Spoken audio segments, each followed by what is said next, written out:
He is here. Get dressed and try to look presentable. Her voice was chill and impatient, echoing through the thin walls of our cramped house. It grated on my ears.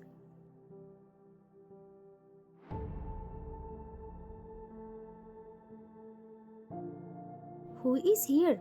I asked, feigning ignorance, though I knew the answer. The whispers and the rumors about Taehyung, the Mafia King, had been circulating for weeks, filling me with a sense of dread.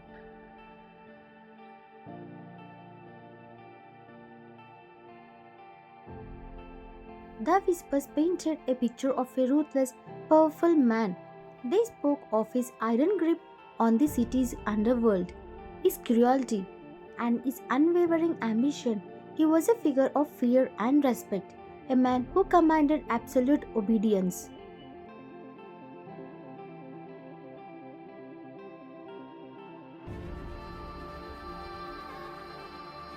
Don't play coy with me, and you know perfectly well who is here. Her eyes gleamed with a structure of greed and a strange, unsettling excitement. She looked me up and down with a critical eye and tried to do something with that hair. You look like a wave, and they are here to take you with them.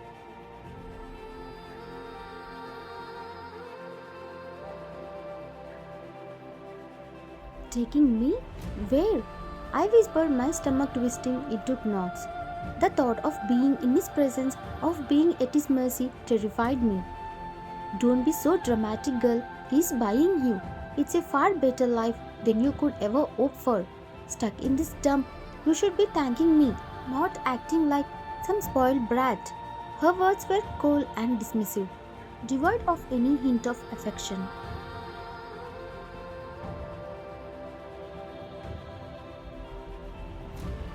A better life? You are selling me? The accusation burst out, raw and desperate. The words hung in the air, heavy with unspoken implications. It's an arrangement, she corrected sharply, her lips pursed.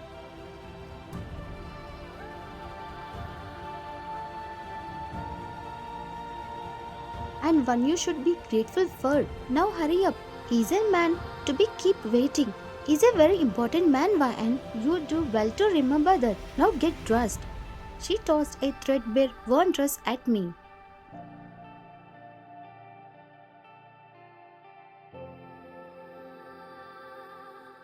Put this on and try for once not to look like a wave. A sleek black limousine, long and menacing, pulled up outside our dilapidated house. A man in a dark suit emerged. He was tall and imposing, his face impassive like a statue. He simply nodded towards the house, a silent summons.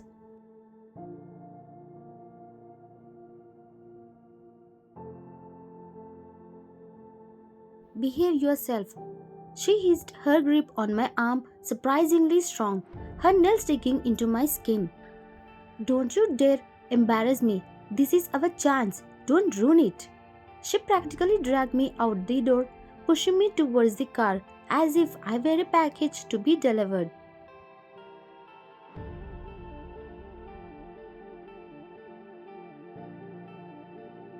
The man in the suit opened the car door, his touch, despite the expensive dark gloves he wore, was surprisingly gentle as he held me inside.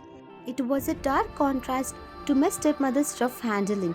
His gentleness, however small, did little to smoothing my growing anxiety.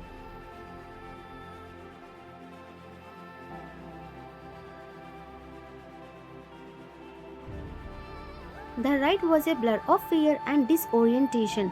I stared out the window, watching my old life, however bleak, retreat into the distance. A sense of profound loss mingled with terror washed over me. I wondered what awaited me in this new, unknown life, a life ruled by a man I had never met but about whom I heard so many frightening stories.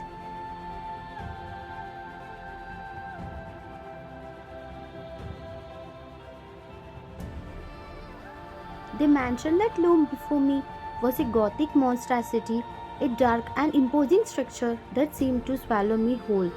It was a world away from the squall I had known.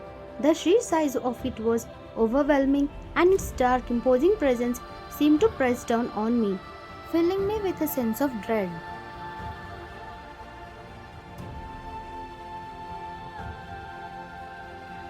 Inside, the opulence was suffocating. Everything was expensive, luxurious, yet it felt cold and impersonal. Silent servants dressed in black moved like a ghost through the convenience hallways, their eyes averted as if they didn't dare to look at me. I felt like an intruder, an unwelcome presence in this world of wealth and power.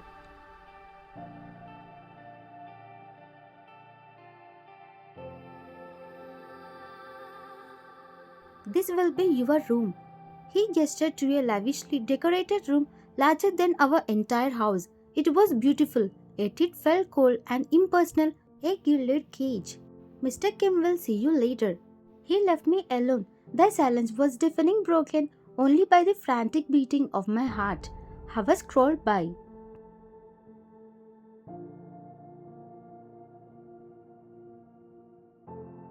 I wandered around the room, touching the rich fabrics, the expensive furniture, but nothing offered comfort. I felt like a prisoner in the opulent prison. Finally, a knock on the door, my breath itched, my heart pounded in my chest. Taehyung stood there, framed in the doorway.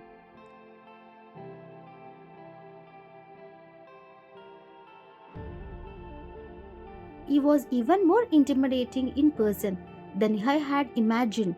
He was tall and broad shouldered, with an aura of power that radiated from him like heat.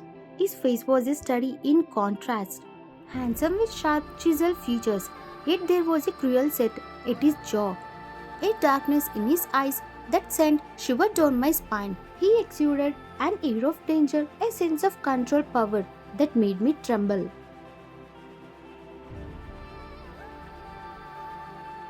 You are YN. His voice was deep, resonant, sending shiver down my spine. It was a voice that commanded attention, a voice that held both power and hint of something else, something I couldn't quite decipher. It was a voice that both intrigued and terrified me.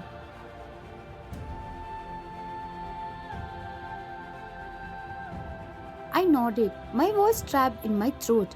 I couldn't meet his eyes. I was too afraid of what I might see there, or perhaps more accurately, what he might see in me. Welcome to your new life.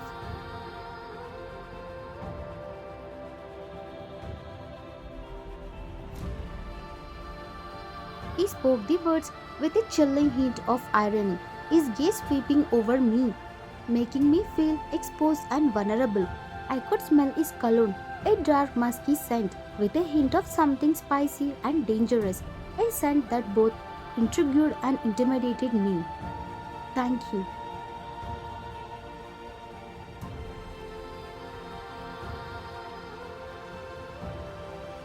I whispered, my gaze still fixed on the floor, the intricate patterns of the Persian rug blurring beneath my gaze. Look at me. It was a command, not a request. His voice was soft, but there was an undeniable still in it. It was a voice that provoked no argument.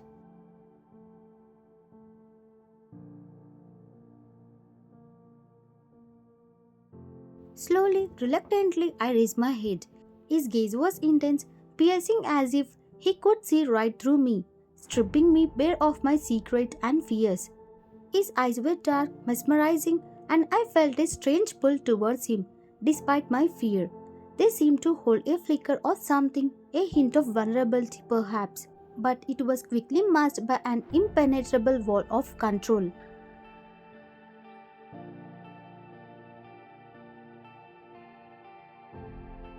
You are younger than I expected.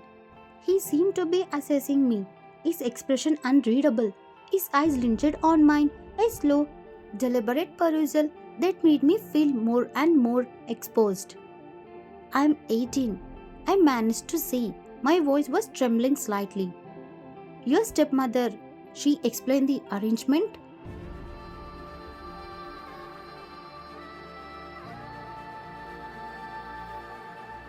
He paused, the word arrangement hanging in the air heavy with unspoken implications. His gaze intensified, and I felt a shiver run down my spine. Yes, I whispered, my throat dry. The word felt like a brand, a symbol of my helplessness.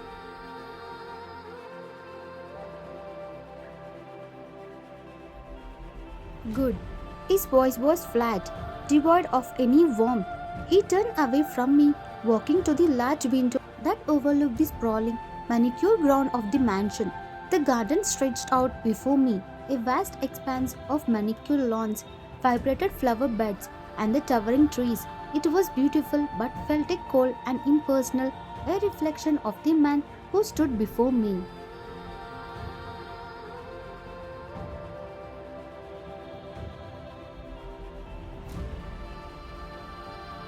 This is your home now, he said, his voice cold and impersonal. You will obey my rules. Is that understood? Yes, sir. I replied automatically, my voice barely a breath. The words trembled out, a reflex born of fear and a lifetime of obedience.